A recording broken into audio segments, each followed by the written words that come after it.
ويا مرحبا بك يا رمضان، مرحب مرحب يا رمضان. ويا مرحبا بك يا رمضان، صاصع صاصع يا رمضان، ولقوا سقاي يا رمضان، صاصع صاصع يا رمضان، ولقوا سقاي يا رمضان. مرحب مرحب يا رمضان، ويا مرحبا بك يا رمضان، مرحب مرحب يا رمضان. ويا مرحبا بك يا رمضان، صلاة قيامك سجود الله، بشي صدقاتك يا رمضان، صلاة قيامك سجود الله، بشي صدقاتك يا رمضان. مرحب مرحب يا رمضان، ويا مرحبا بك يا رمضان، مرحب مرحب يا رمضان. ويا مرحبا بك يا رمضان. الحمد لله رب العالمين، والعاقبة للمتقين، ولا عدوان إلا على الظالمين. وصلى الله على نبينا محمد وعلى آله وصحبه وسلم تسليما كثيرا. أما بعد، السلام عليكم ورحمة الله وبركاته. الله بين سبحانه وتعالى umahadnaqaynaa calىa nicamihi وaalaa'ihi وaminanihi. nicamka ilaahay subxaana wa tacaala uu ina siiyey baynu uga mahadnaqaynaa. nicmooyinkaasu ay u weyn tahay nicmat dunya, nicmat diin, nicmat diin oo ay ka mid tahay soomka bisha ramadaan iyo cibaadaadka kale ee ilaahay subxaana wa tacaala uu inoo jideeyey, kuwaasoo ilaahay subxaana wa tacaala uu ku wanaajinayo quluubteenna, iimaankeenna kor ugu qaadayo, akhlaaqdeenna iyo dhaqankeenna ilaahay subxaana wa tacaala uu ku hufaayo, wixii xun uu kaga saarayo, kuwaasoo inoo noqonaya sahay aakhiro oo ilaahay subxaana wa tacaala aynu la hortagna yowma alqiyaama. allah subxaana wa tacaala nicamka ayna siiyey baynu umahadnaqaynaa.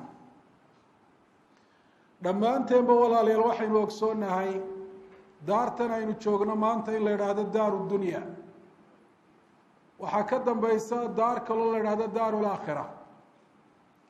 tan iyada waabaynu aragnaa, waa dhex joognaa, war inaguma ahee waaqic bay tahay iyaduna waxaynu indhaha ku hayno. daaru laakhirana waynu rumaysannahay, waayo ilaahay baa subxaana wa tacaala inoo sheegay, qur-aanka aynu rumaysannahay warkeeda inagu siiyey.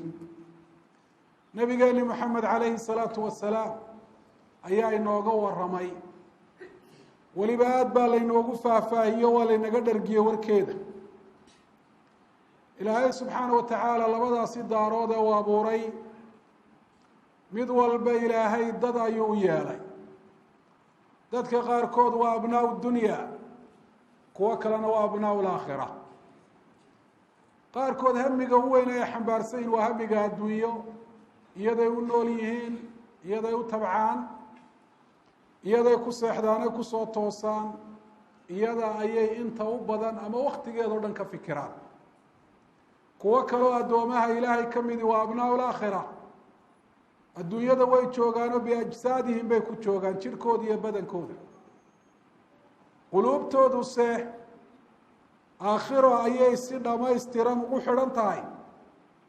hamigooda weyn waa hamul aakhira, waxay ku seexdaan, waxay kusoo toosaan, way ka fikiraan, oo warwar badan ku haya waa daaru laakhira. qofka haddaba caqliga badan ee labadaa daarood garanaya, mid walbana warkeeda haya, laa yu'hiru dunya cala alaakhira, adduunye kama door bido daarta aakhire ee dambe. kama mid noqdo kuwa ilaahay subxaana wa tacaala uu ku dhaleeceeyey inay daartan adduunye ka door bidaan daarta aakhiro. bal tu'hiruuna alxayaata addunya waalaakhiratu khayru wa abqa. sababtu waxay tahay walaalayaal, daarta adduunyo waa mid cumri ahaan yar, waxay yaallaan aaday u kooban yihiin. ilaahay baana subxaana wa tacaala inoogu sheegay taa fi lqur'aan alkariim qul mataacu dunya qaliil waalaakhiratu khayru liman itaqaa. waxaad tiraa nebi maxamed oo dadka aada u sheegtaa adduunyada waxaan yaalla dadku ay ku haystaan waa wax yar. ilaahay mataac buu ku sheegay, waa waxa qofka musaafirka ee socdaalkii degta uu ku qaatee sahay ahaan uu qaato. waalaakhiratu khayru liman itaqaa, qofka ilaahay ka baqee diintiisa ku dhaqma. daaru laakhira qofka ka baqanaya warwar ay ku hayso, aakhira ayaa u wanaagsan oo adduunyada uga wanaagsan. mataacun qaliil buu hi ilaahay, sahay yar oo kooban weeye daaru dunya. wama alxayaatu dunya ilaa mataacu lguruur. sahidaa yara kooban baa dadka qaarkood oo indhow garada dagta. wax fara badan oo qofka indha daraandariyo oo daga mabahaba adduunyadu, waa qaliil, aada iyo aad bay u yar tahay.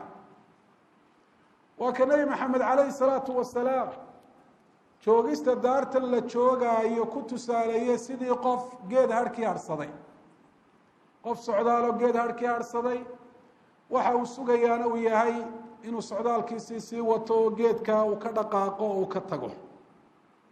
daaru laakhira iyadu way badan tahay, waxay yaallaan wax aada u badan weeye. waxaa tusaale inoogu filan qofka u dambeeya ee jannada gelaya, oo qof waliba naarta laga soo saaro cadaabkeeda iyo kadeedkeeda soo arkay. waxaa lagu odhanayaa marka uu yaabo uu idhaahdo ma waxaan oo dhan baan leeyahay, waxaa lagu odhanayaa waxaad leedahay adduunyadii oo kale wa cashru amhaaliha, iyo 10 laabkeed. waa adduunyadii oo dhan iyo 10 laabkeed baad leedahay. wa aakhiru ahli اljannati dukhuula liljanna, waa ahluljannaa kii ugu dambeeye jannada galay ayaa adduunyada iyo 10 laabkeed jannada dhexeeda ku helay. maxaad u malaynaysaa kuwii u horreeye jannada galay, kuwii aan naar soo arag, maxay ku haystaan waxaynan sawiran karin? maa laa caynu ra'at walaa udunu samicat walaa khatara calaa qalbi bashar.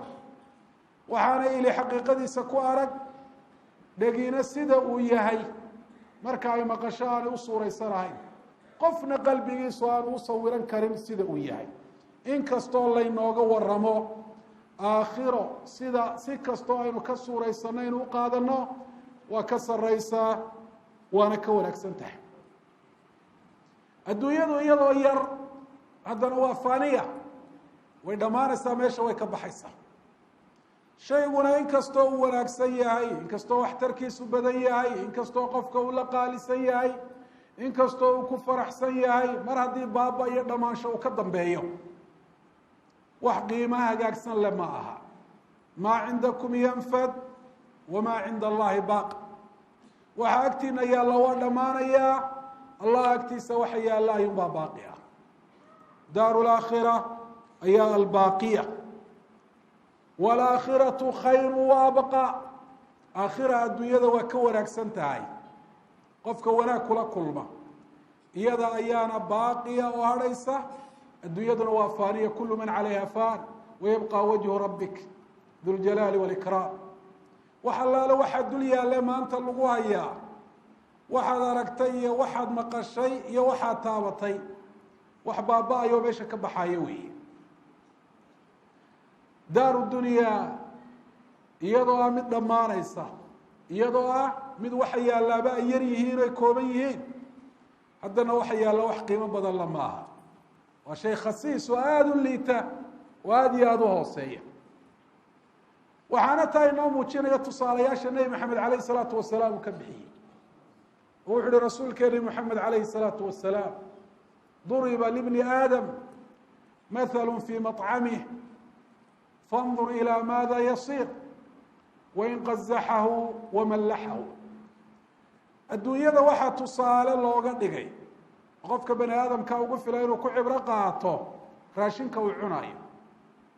bal ha u fiirsado qof waliba raashinkii uu cunayo wuxuu ku dambeeyey, iyo halka uu kaga tego wax laga khashaafayo oo la yska ilaalinayo o la yska fogeynayo, sanka laga qabsanayo, oo haddii qofka uu maro uu iska hagaajinayo, iska nadiifinaayo oo uu iska fogeynayo raashinka ku dambeeyey. raashinka ha udgooneeyo, ha dhanaaneeyo, ha macaaneeyo, halkaasuu ku dambeeyey. sida raashinkii wax liita ugu dambeynayo ayaa adduunyaduna wax liita ay u tahay, oo raashinku halkaa uu ku dambeeyey adduunyada tusaale u tahay buu leeyay nebi maxamed calayh isalaatu wasalaam. rasuulkeeni moxamed sida imaam muslim uu ku wariyey saxiixiisa, waxa uu ka yimi min caaliyati lmadiina, xaafadaha sare ku yaallay magaalada madiina, iyadoo saxaabadiina ay hareero socdaan. suuqii magaalada madiinuu rasuulku calayhi salaatu wasalaam soo maray. wuxuu suuqaa ku arkay orgi yar oo dhukan, sagiiru udunayn, labadiisa dhagood aad ay u yaryar yihiin, oo haddana baktiyo meel yaalla.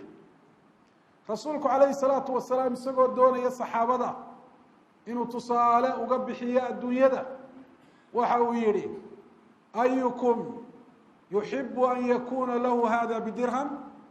orgigaa yar ee dhagaha yaryar ee baktiga keebaa idinka mida oo jecel inuu ku bedesho hal dirham? saxaabadii waxay yidhaahdeen: maa nuxibu an yakuna lana bishay, wax allaale waxaanu ku falaynaa ma jirto. dirham baad sheegaysaa, waxa ugu yar haddii la idhaho ku bedesho kuma bedelanayn. hadduu nool yahay baanu qiimo lahaadeen orgigaa yari. waa orgi yar oo haddana dhaga yaryar oo dhukan, isagoo baktiyana maxaad umalaynaysaaba? rasuulku calayhi salaatu wasalaam wuxu uhi: ladunyaa ahwanu cala allahi minkum calaa hada, ahwanu cala allahi min hada calaykum. adduunyada ilaah agtiisa ka liidata sida kaas uu idinla liita si kasii daran. kaas wuu idinla liitaa, qiimo idinlama laha. liidashada adduunyadu ilaah agtiisa ay liidato ayaa liidashada kan uu idinka idinla liitay qiimo aanu idinla lahayn kasii daran buuri rasuulka calayhi salaatu wasalaam.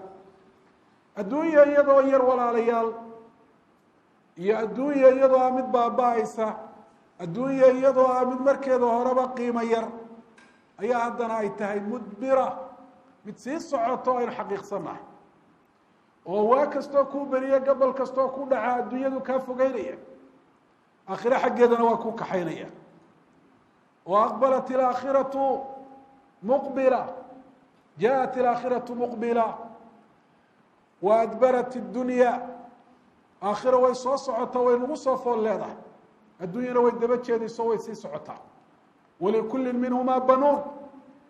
aakhirana dad bay leedahay, adduunyana dad bay leedahay.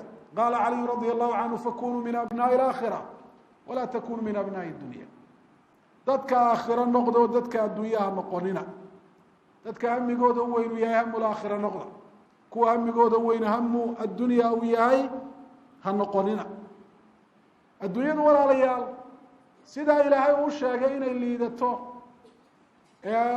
nebigu calayhi salaatu wasalaam uu tusaaleeye, u sawiray, ayay u fahmeen saxaabatu rasuuli illah ridwaan ullahi calayh. sida abu nucaym uu ku wariyey fi lxilya, cumar bn khaaab radia allahu canhu isagoo amiiru lmu'miniina oo dad ay la socdaan, ayaa wuxuu soo maray meel kudaafada. wuxuu doonay dadka inuu u sheego oo farta uu u saaro xaqiiqada adduunyada iyo liidashadeeda. kudaafadii iyo xashiishkii buu dul istaagay. way dhibsadeen waxoogay oo sankay ka qabqabsadeen. waxaanay u muujiyeen inay jecel yihiin inuu meeshan hore uga wado o aanay sii dul taagnaan. wuxuu ku uhi cumar bnu khaaab radia allahu canhu: hadihi dunyaakum, adduunyadiina waa tan, waa kudaafadaa weeye. kudaafada laga khashaafaye sanka laga hayste in yar aan la dul joogahayni maxay natiijo u tahay? xaggay ka timi asalahaan? waa adduunyadii la jeclaa, waa adduunyadii la daba ordaayey, waa adduunyadii laga daba dhacsanaa, ayaa halkaasi ku dambeysay. ayuha almuslimuuna cibaad allah, ilaahay subxaana wa tacaala adduunyada tusaalayaal badan buu u yeelay fi lqur'aan alkariim. ilaahay wuxuu ku tusaaleeyey biyaha samada ka imanaya ee dhulka ku da-aya, ee geeduhu ay ka soo baxayaan cagaarka ee quruxda badan ee indhaha soo jiidanaya. maalmo yar geedu maxay ku dambeeyaan? mar allaaliyo marka kuleylka xagaagu uu yimaadee dabeel xagaagu ay ku dhufato, waxa ay ku dambeeyaan caws qalaalan oo dabayshaasi eryeyso. adduunyadu waa taa tusaalaha ilaahay u yeelay waa kaa.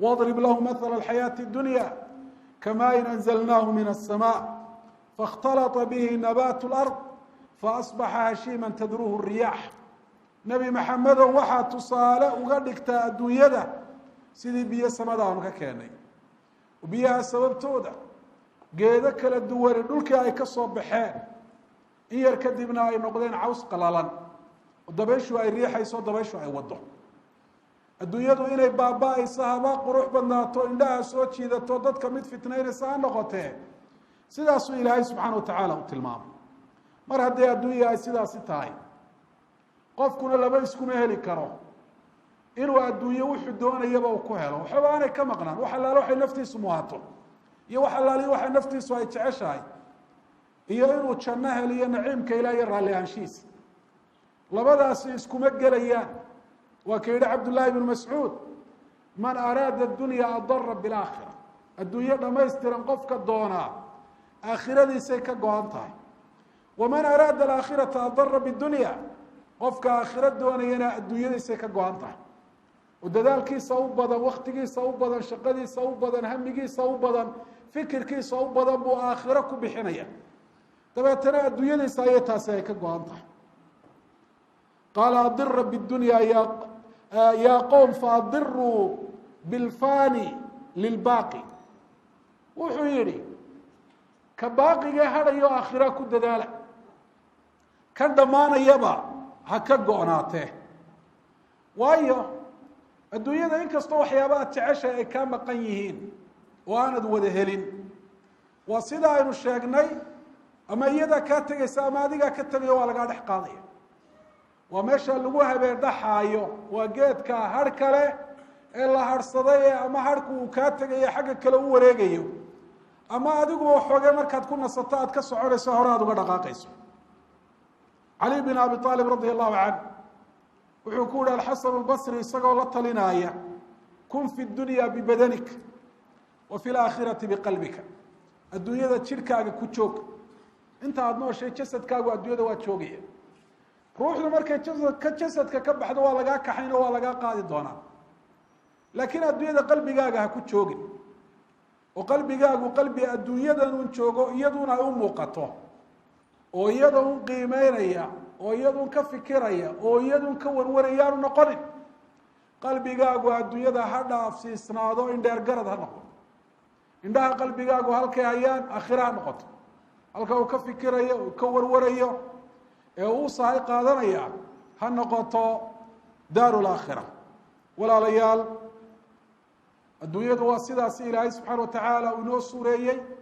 sidaa uu inoogu warramay nebi maxamed calayhi salaatu wasalaam xaqaa'iq aynu aragnana oo indhaha aynu ku haynana ilaahay uu inoo sheegay rasuulkuna calayhi salaatu wasalaam uu inoogu warramay sida ilaahay uu inoo sheegay yaana ina dagin yaana ilaahay naga fogeynin adduunyadu yaana inaga mashquulin usahay qaadashada daarta aakhiro sida uu yihi ilaahay subxaana wa tacaala falaa taguranakum alxayaatu اdunya walaa yaguranakum biاllahi اlgaruur nolosha adduunye yaana idin dagin nolosha adduunye ka adeegsada in fara badan bani aadamka dabin uga dhigta ee ku hoda oo shaydaanka hayna yaanu idin dagin waa cadowgiina isagana u foojignaada qofku noloshan adduunyo ta aakhiro inuu ka doorbidaa waxay leedahay muuqaalo iyo tusaalayaal fara badan oo ay tahay qof kasta oo muslimiiba bal naftiisa iyo noloshiisa inuu ka baadhbaadho si uu ogaado miyuu ka mid yahay kuwa nolosha adduunye ka doorbiday nolosha aakhiro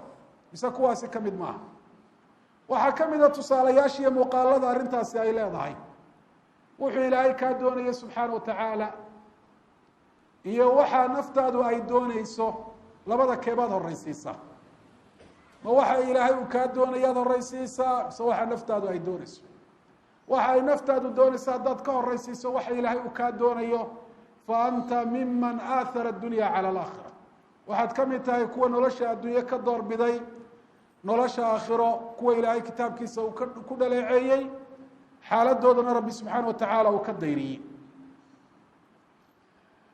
waxaa tusaalayaasha arrintaasi ay leedahay iyo muuqaaladeeda markhaatiga oo ah ka mida waxa ilaahay uu kaa xaaraantimeeyey ee rabbi inaanu dan ku ahayn awgii uu kuugu diiday oo hadal leh oo ficil leh wax qalbiga lagu qabto leh wax la cuno wax la cabo wax la gashado wax gaadiid laga dhigto wax la fuulo wax la kaydsado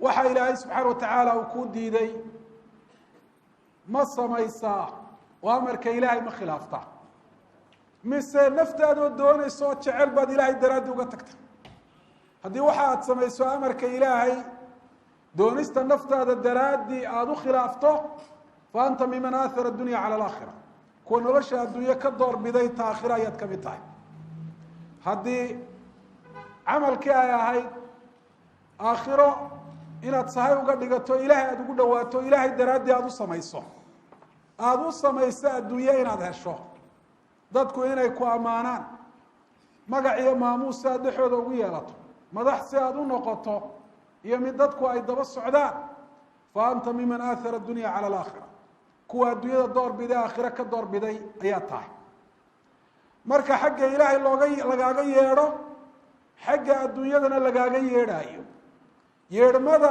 adduunye haddaad ajiibto aada yeesho oo ta ilaahay subxaana watacaala aada ka hormariso fa anta miman aahara adunya cala alaakhira kuwa nolosha adduunye ka doorbiday nolosha aakhira ayaad ka mid tahay kuwaasi waa tusaalayaal waxyaabo badan buu qofku naftiisa ku arki karaa hadduu u fiirsado isxisaabiyo waxyaabahaasi oo calaamad iyo daliil u noqonaya labada daarood ka uu door biday labada daarood ta qalbigiisa ku weyn labada daarood ta uu doonayo labada daarood ta uu shaqaysanayo labada daarood ta uu naciimkeeda doonayo uu yahay mid ku kaaftoomay oo ta kale naciimkeeda kaga kaaftoomay ilahay baynu subxaana watacaala weydiisanaynaa inuu inagu daro kuwa nolosha aakhira ka doorbida nolosha adduunyo kuwa adduunyada ku jooga jasadkooda aakhirana qalbigooda ku jooga allahna subxaana watacaala inoo dambi dhaafo wallahu aclam wsala allahu calaa nabiyina